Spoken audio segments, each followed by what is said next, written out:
Welcome to another blog. বন্ধুরা, আশা করি সবাই ভালো আছেন।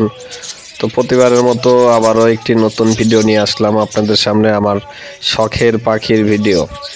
তো যারা প্রতিবারই বলি, যারা পাখি ভালোবাসে তারা আমার ভিডিওটি দেখে থাকে।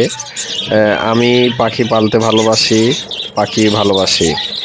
তো আমার বাজিগরের যে পাখি, বাজিগর পাখির অলরেডি 4টি বাচ্চা অনেক বড় হয়ে গিয়েছে।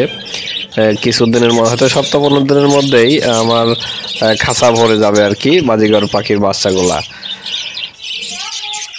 তো বন্ধুরা, যেহেতু সামনে শীতকাল, সবাইকে খেয়াল রাখতে হবে, পাখির যত্ন নিতে হবে বেশি বেশি করে, যেন শীতে পাখি ঠান্ডা না লাগে। এছাড়া পাখিগুলোকে সঠিক সময় খাবার দিতে হবে। বিশেষ করে বাজিঘরের যে বাচ্চার যে খুঁটি বলি আর কি, এটা পরিষ্কার পরিচ্ছন্ন করে দিতে হবে, না হলে এই যে ভিজার যে স্যাঁতস্যাঁতে ভাবটা, এটাতে পাখি অসুস্থ হয়ে যাওয়ার সম্ভাবনা থাকে।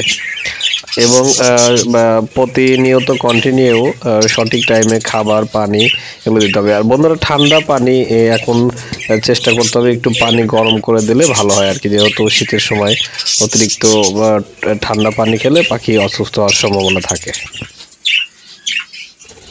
তো বন্ধুরা, এ হলো আমার অস্ট্রেলিয়ান ঘুঘু পাখি। আমার অস্ট্রেলিয়ান ঘুঘু পাখি বর্তমানে খুবই ভালো আছে, এবং সঠিক সময়ে আমি তাদেরকেও খাবার দিচ্ছি যেন ঠান্ডা না লাগে।